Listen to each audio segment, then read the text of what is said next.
The chair recognizes the leader of the opposition in this place, Senator Frederick Mitchell. Boy, you give all my names today, Madam President. Thank you very much. I'm going to take this mask off, and I was thinking one of my favorite journalists was a woman named Oriana Fallaci. She's now dead, but she was interviewing the late Ayatollah Khomeini. And you know, in Iran, women have to be covered from head to toe. That's right, yeah, the burqa. So she asked him, she says, why do I have to wear this? You know, this costume is ridiculous.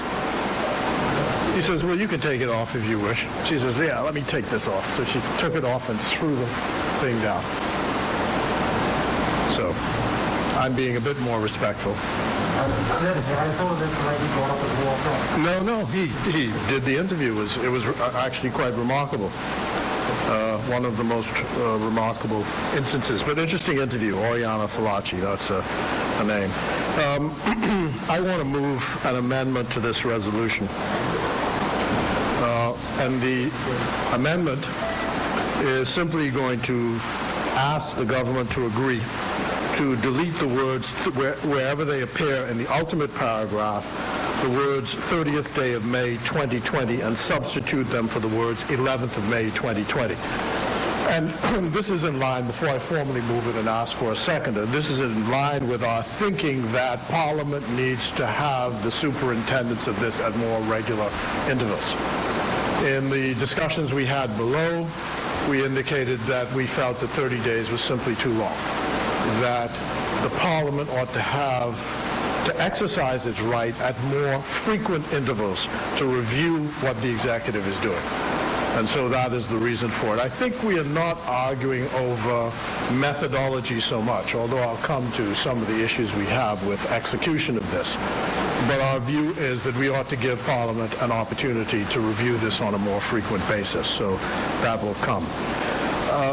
Madam President, I was interested when Senator Penfield was talking, and he said that, you know, when you are, because of this order that's now been put in place, and the government has given landlords the edict or mandate that I think it's 40% off, and you get to defer the payments in 3 months, and so on and so forth, and that you, oh yes, what he said was you cannot be expelled without a court order. And if the landlord shows up, you must ignore him. That's all fine and good, but you know Paul Adley, the late Paul Adley, used to be Attorney General, once said he had a client. And the client asked for his advice. And his advice to the client was, that's not possible. You can't be arrested. You can't be taken to jail.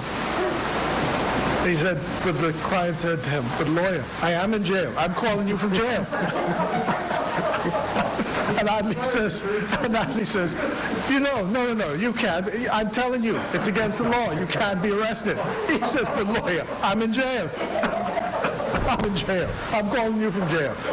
You know, so I'm sorry, but that ain't much comfort to tell these people, ignore the police, you know, because the landlord will throw you out. Well, yeah, you could sue. You could do all you want. But if he wants his premises, he can take it back. That's the point I want to make. But the more serious point is for the Attorney General to explain, because a lot of people who are landlords have been saying, they looked at this, and I'm not sure, is it now in an order, or is this just part of the negotiations that the government made? This is now part of the order. No, okay, so this is a statement made by the Prime Minister that they've negotiated a situation. Yes, please. Chair recognizes. Thank you. Matey. Under the Emergency Powers COVID-19 Amendment Number 4 Regulations of 2021 we tabled today, the Governor General, His Excellency, signed this here, conferred upon the competent authority the power by order to defer the payment of rent by tenants A, whose business has been closed, and B, whose employment has been terminated as a result of the state of public emergency. So either someone who's lost their business or who's lost their job. In respect of any of these two, the competent authority has the power to make an order. Now, what has happened is a framework has been announced in Parliament and circulated in documentary form over social media, but the order has not yet been perfected. And that is because we were waiting for the competent authority to work out all the bells and the whistles of the proposed plan.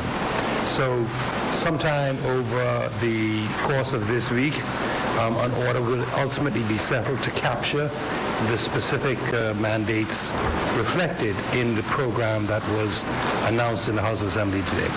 So right now, it's not an order. Right now, It's not. right now it's not an order, but within a matter of days it will be Right. a formal order. So it's a framework that's been announced. Yes. So the issue is, you will no doubt justify and explain how, and this arose with the insurance companies as well, how, under the terms of Article 29, you can, I'm using the word interfere, in a contractual relationship between two parties and actually stop them from collecting money which is owed to them, and then say that they have an obligation to carry out the terms of the contract, notwithstanding that the person has not paid. It's very simple. The orders do not purport to deprive anybody absolutely of a contractual entitlement. It defers it. There's a difference, a fundamental difference. You're not saying that we are going to prevent you for the period of emergency from being able to not just to collect, but to for any debt to accrue during the course of it. All it does is defers the ability to call in the debt for the period of emergency, and then a period is provided in which the person can pay the debt or come to an acceptable arrangement as a matter of contract between himself and the partner. What is the recourse for a landlord who agrees to this or accepts that you have the legal right to do this? What is his recourse when this deferred agreement does not work? Is the government, and this is the point, is the government under Article 29 not ultimately responsible for making good the losses of the landlord? I'm not prepared to offer legal opinions on prospective or hypotheticals, okay? While I understand the genuineness of the inquiry, that is not my job.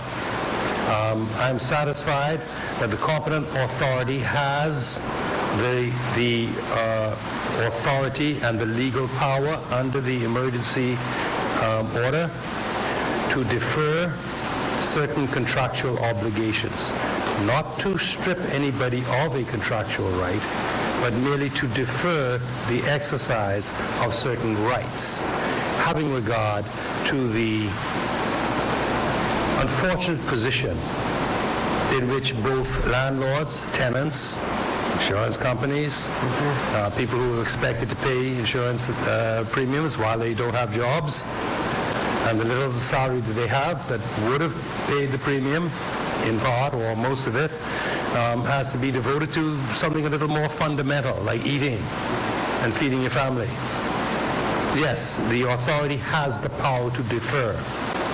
Thank you. No, I understand that. But, it comes down to this.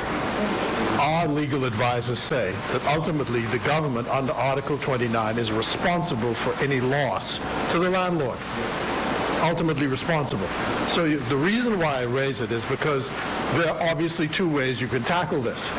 Either you can just give the cash payment, or you pick it up at the back end. And Just on that point, yes, right. The government does, through the Ministry of Social Services, have a rent support facility in which contributions are made to the contributors. The government does have a program for rent support. Okay? And so to a certain extent, steps have been taken to seek to ameliorate what we saw would be a problem. I think the difficulty goes somewhere between the area captured by the Rent Support Initiative of National Insurance and higher rents. And I note that the Prime Minister did set in his communication a upper limit of $2,000 per month. Well, obviously, somebody capable of paying $2,000 a month wouldn't obviously require rent support from National Insurance. Well, I've just had the recent experience with this rental support. The rental support is limited by the announcement of social services to $1,800 per year. The problem with both National Insurance now and social services is that the bureaucracy is so bogged down that it's taking so long for people to get paid. In the meantime, pressures are building up. And then let's go one step further with regard to this. You're also saying in the framework, as I understand it, that the banks have also agreed to accept deferred payments from the landlords. And does that affect the interest which landlords will have to pay on mortgages? You see, because all of the packages which the banks have offered to people, they all say, oh, you don't have to pay. I think one bank called me and said, oh, you can opt out. But the interest continues to accrue. Well, The interest continues to accrue. I understand it, but I mean... I'm sorry, give me a second. Give me a second. Yeah, okay, Please. okay. Yeah, give me a second. The reason I say it is because remember when we've had the first debate on this matter, our view was that the government ought to devise an omnibus method to put a pause on everything. We don't have omnibus money. Well, government has means to get money. And you either pay now or you pay at the back end. Yeah, of course, you can do it. You can do it if you wish. Yes, I'm sorry, you wanted to say. No, it is always interesting to hear the boundless optimism of opposition. And I know that were I sitting in the seat that you're sitting in, sir, I'd be saying the same things you'd be saying. And were you sitting in this seat, you'd be saying the same things that I'm saying. Because in this seat, we have to actually make sure that when we write the check, it could cash. That's our duty. So while we are doing everything in our power to extend support, assistance to those most in need, we can only do so in a way that doesn't sink the whole ship, meaning the whole entirety of the financial system of the Bahamas. And so we cannot write checks that cannot cash.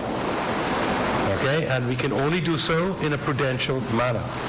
There are perils when, and I heard the point about the bureaucracy, and I agree, the frustrations can be enormous. Okay? Particularly for persons less well educationally equipped than, for example, a trained attorney such as yourself.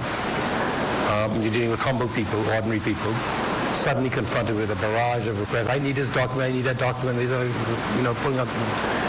I've been making my contributions to National Insurance all these years now. You tell me I'm trying to get some help, and all of a sudden I got to come and find the birth certificate of my great-great-grandma, that sort of thing. I understand that. But there's a balance to be struck, as I always say, between prudence and rashness. And perhaps we are too prudent, and we could loosen up, and I'll urge the Minister to look at simplifying matters, okay? Thanks. I am getting to the point, therefore, by going through all of this. Sorry, may I just move the resolution? Sure. Yeah. Didn't really want to do it. Just want. Sure. I did need, say something. I was supposed to do soon as said,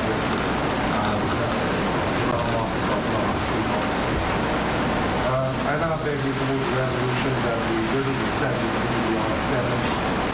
I beg leave now to move the resolution that the business of the Senate do continue beyond 7 p.m. This evening, the 27th day of April, 2020, Monday. Madam President, I rise to second. It has been moved and seconded that the business of the Senate extend beyond 7 p.m. April 27th, 2020. All those in favor? Aye. All those opposed? Nay. The ayes have it. 7 p.m. The Senate extends beyond 7. Thank you.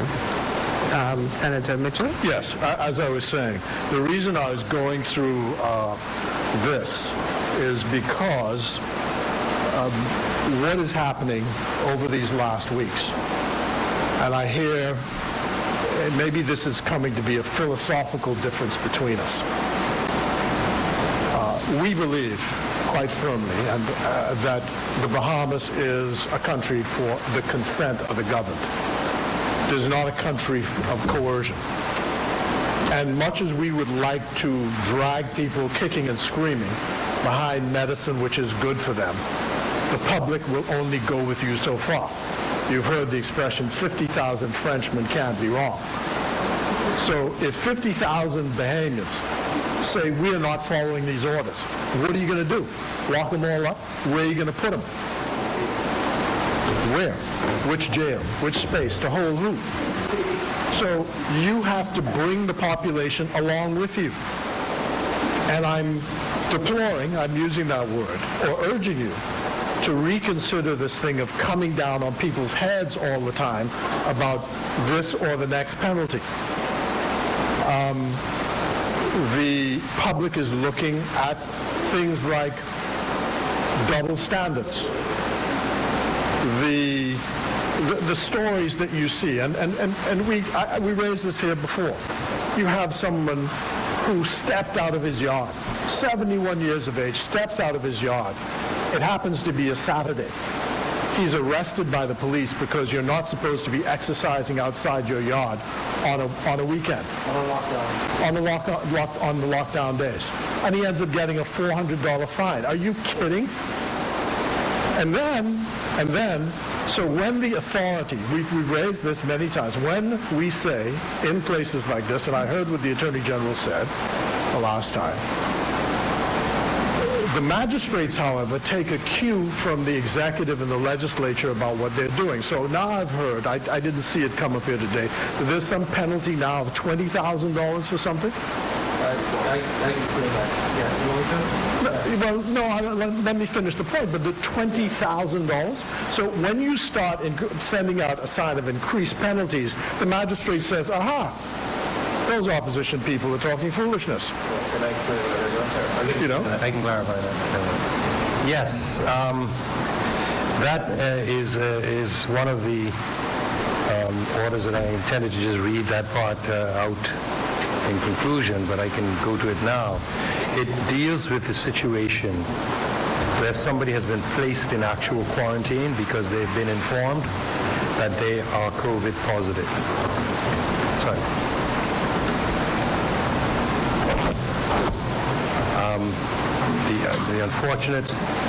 There's an unfortunate circumstance, but if somebody has been informed that they are COVID positive and given a quarantine card and placed in quarantine, told to go and self-quarantine, and if that person, being fully aware that they are COVID positive, have been placed in quarantine, leaves the place of quarantine, and goes to a public place where there is every likelihood that they could infect others merely by breathing. That's another developing thing that wasn't known. It wasn't known. Just by being there, yeah, unfortunately, we don't even know how.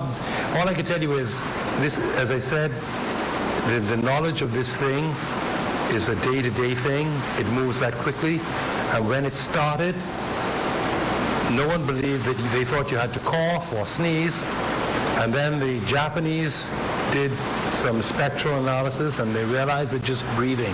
And then the latest, I think, was Johns Hopkins, did a further analysis that just saying the words, be healthy, because the aspiration and the inherent pushing out of the in healthy, that spreads droplets just in speaking without shouting up to 6 feet away. So there was a circumstance last week where a person placed in quarantine with a quarantine card, being fully aware that they were COVID positive, along with their spouse, drove to a utility service provider. He went in to pay whatever. Somebody recognized him.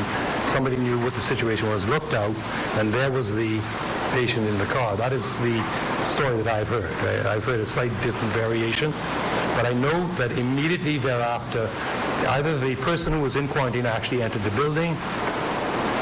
That's the second variation. I'm not the police, and I didn't check into the facts of it. All I know is that the building was immediately, they found out that there was this issue of someone who was COVID positive and in contact with others, or potential contact. They shut down the whole place, had to sanitize the whole building, and of course everybody who would have been in contact either with that person or with the person who was in direct contact with that person, depending on which story is the accurate one, would immediately have to themselves be placed in some kind of voluntary quarantine, should they be, and to see whether they start to show any symptoms. The penalties that you complain about are not unknown to Bahamian law. During the HIV period, during that period when HIV was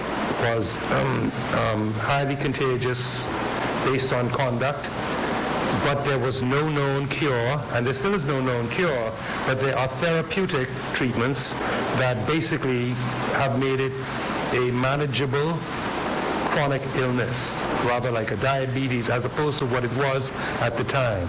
At the time that HIV first came to the fore, it was a death sentence or virtual death sentence. And at that time, under the Ingram administration, I think it was, we passed a law that anybody who, knowing that they had contracted the HIV virus, who knowingly had unprotected sex with another person, just anybody else, would be liable on conviction to a maximum of 20 years imprisonment or a fine of $5,000.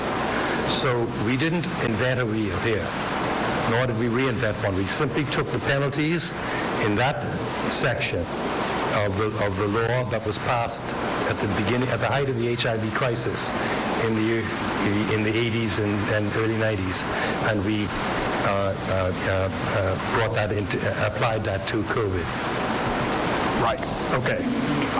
I happened to be around during that time period as well, and I disagreed with that as well, because I can't see what the value of that would be.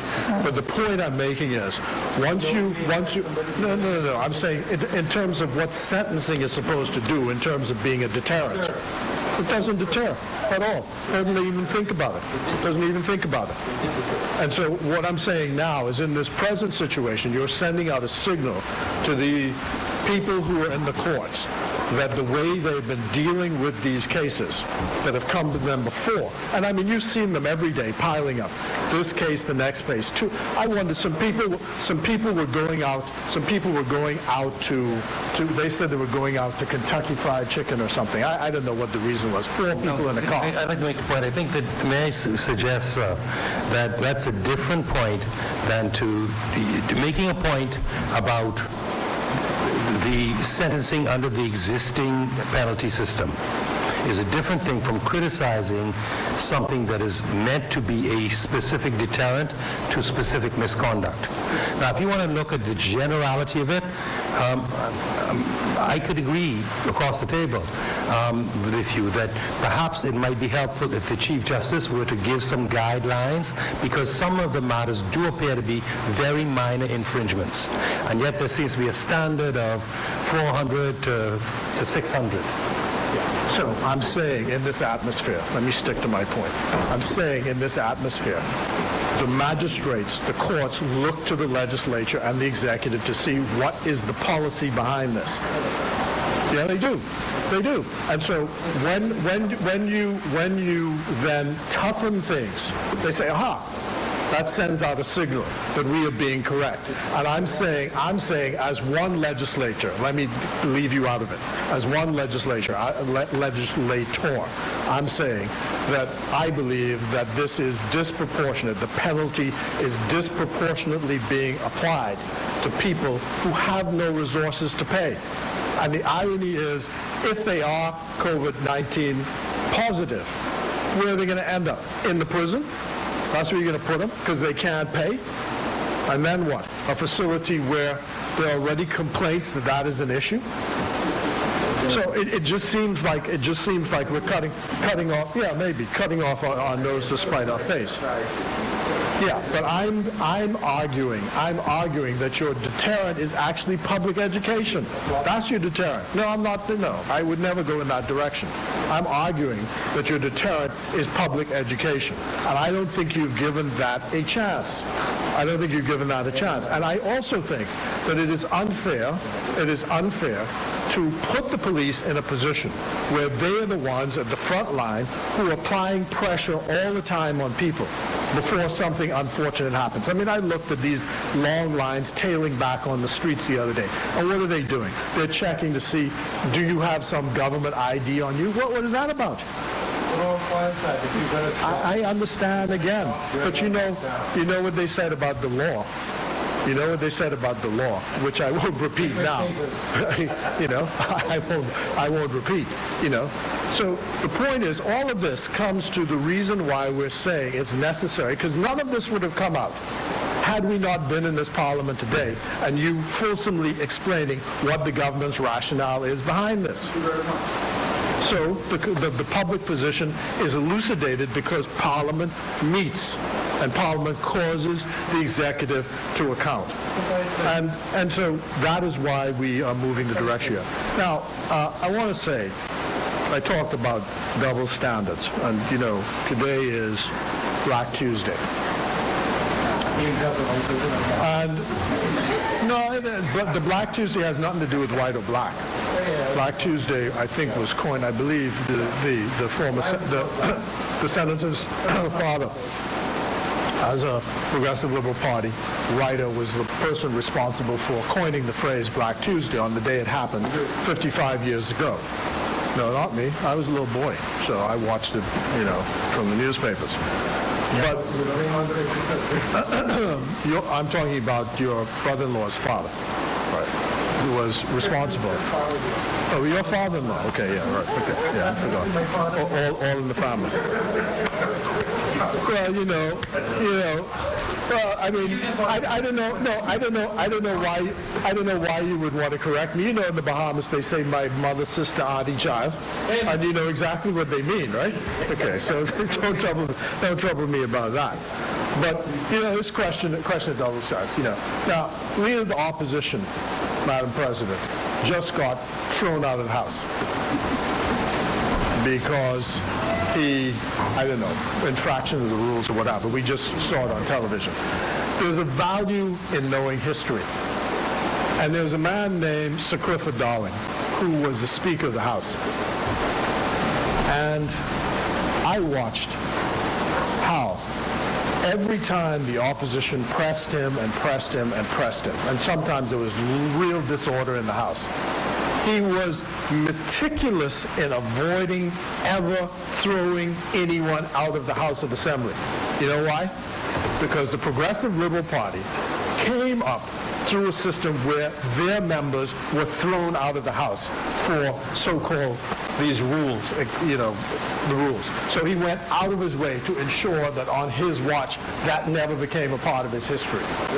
Yes, he did. But he did expand the word expunge. Yes, fine, that's fine, it's fine, but it was meticulous in that. So what I'm saying is that how could the government sit by and allow, on the very day when the blow for freedom was struck in 1965, you throw the leader of the opposition out of the House? How do you do that? How do you do that? Amazing, just amazing. This story about those who don't know their history are doomed to repeat it. You know, it's like my talking to some of my friends on the Royal Bahamas Police Force. I said, you must have known, they must have known, that if you bring Jonathan Ash without handcuffs on, that people were going to be making a fuss about a double standard. Why would you allow the force to get in such a position? Why would you do that? Knowing what was coming up.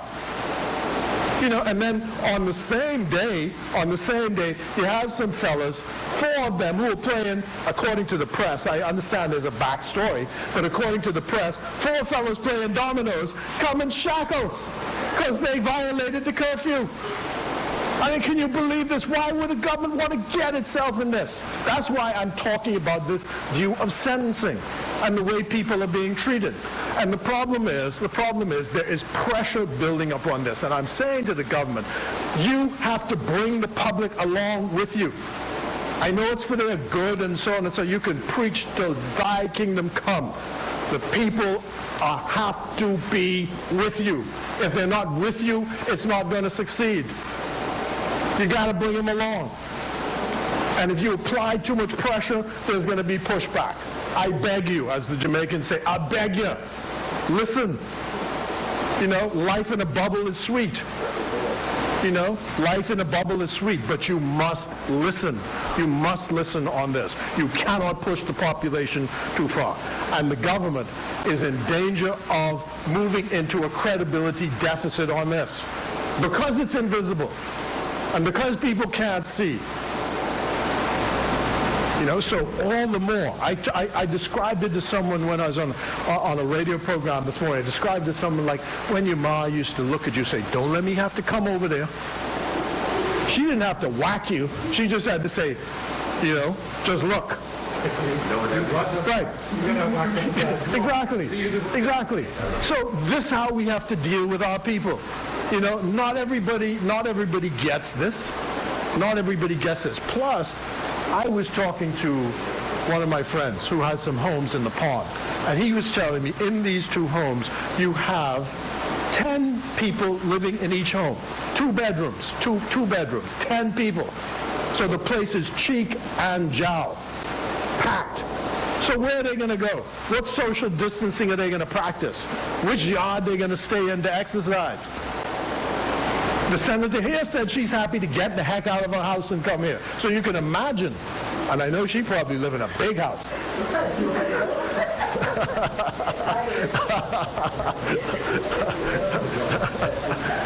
You know, so that's my point. And, you know, I think that in terms of the finances of the country, we've had a team looking at this. And, you know, Chester Cooper has a team working with him trying to make recommendations to the government. And our feeling is that you have not exercised sufficient monetary policy. You keep looking at the fiscal side, but there's a lot of space, we think, on the monetary side to deal with this, which will give you, in the short term, the same way you were talking about deferring people's rents. You can use the monetary system to kick things down the road. And let me tell you about my optimism with regard to this. Just before I was born, in 1953, there was a polio outbreak in the Bahamas. And all these things that you're doing now, when you go back to the newspapers, you see them all there. They invented a vaccine, I guess, sometime in the 50s, 1950, something like that, in the 50s. But when I came up as a child, the thing everybody was frightened about when summertime came was that you were going to get polio. It was in fact called infantile paralysis because it used to hit children. Who remembers that anymore? These youngsters today are healthy as oxes. Why? They don't get whooping cough, they don't get smallpox, they don't get polio, they don't get measles, they don't get mumps, they don't, because there are vaccinations available to stop it.